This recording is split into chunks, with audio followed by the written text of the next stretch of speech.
merci. Tout d'abord, le sentiment d'appréciation et de remerciement pour l'hospitalité, pour l'accueil que toute la population centrafricaine m'a attendu. Donc, vraiment, un grand merci à tout le monde. Il y a beaucoup de travail à faire toujours, mais les États-Unis continuent à jouer le rôle de partenaires sincères et engagés, et nous cherchons toujours à mettre le bien-être du peuple centrafricain au premier plan.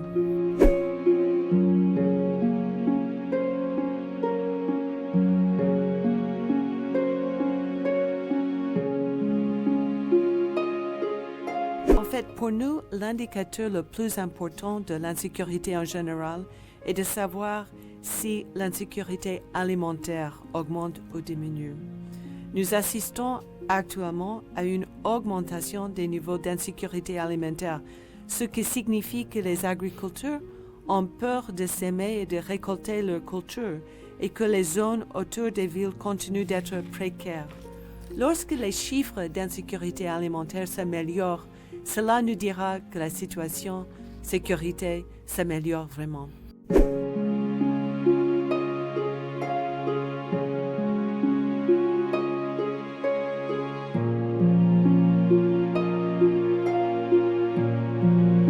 Absolument. Notre réponse à toutes ces allégations est de demander qu'elles fassent l'objet d'une enquête et que les auteurs répondent de leurs actes. Nous sommes bien sûr déçus lorsqu'il s'avère que des soldats de maintien de la paix, en particulier, se livrent à l'exploitation et à des abus sexuels. Mais nous savons que l'action rapide de la MINUSCA pour les renvoyer chez eux et les actions de leur gouvernement d'origine pour les tenir responsables pour leurs actes sont la réponse la plus importante. Et nous appelons à tous les partenaires de la RCA à être tout aussi vigilantes et responsables de leurs actions sur le terrain.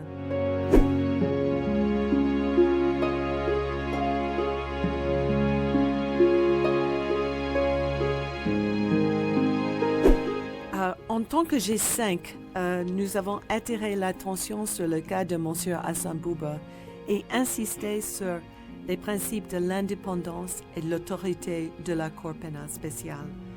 Nous estimons, en tant que bailleur majeur pour la Cour, nous estimons que la Cour a le mandat et les moyens de concrétiser la volonté du peuple centrafricain clairement exprimée dans le forum de Bangui de mettre fin à l'impunité.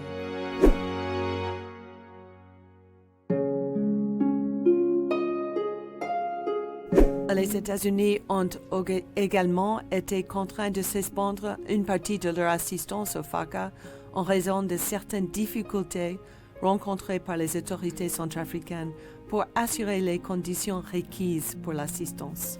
Nous continuons à en discuter au sein de notre comité de pilotage de la Convention Institutions durables, force efficace, en vue de s'assurer que les conditions sont réunies pour une éventuelle reprise des formations.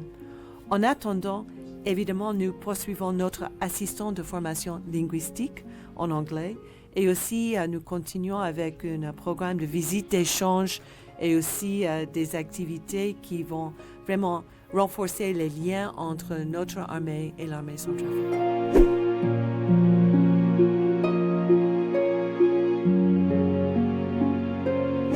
Nous pensons que la force de la LRA et de Joseph Kony a été vraiment diminuée et que la menace est réduite maintenant.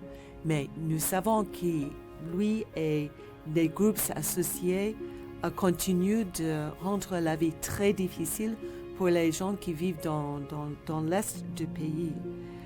Je vous rappelle que nous avons récemment annoncé à nouveau le prix de 5 millions de dollars pour quiconque qui peut aider à le capturer.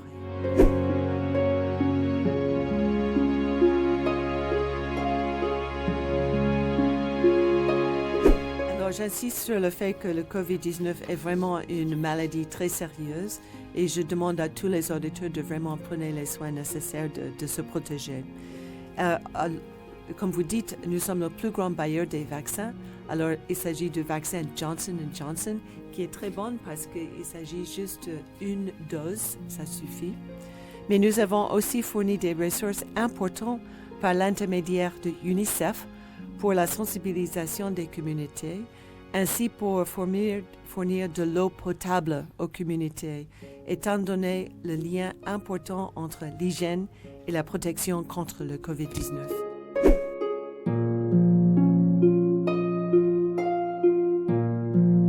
Nous collaborons étroitement avec la communauté internationale sur cette question et bien sûr avec les autorités nationales. Nous encourageons tous les électeurs et toutes les femmes surtout d'y participer. Merci, Singila Mingi. Thank you.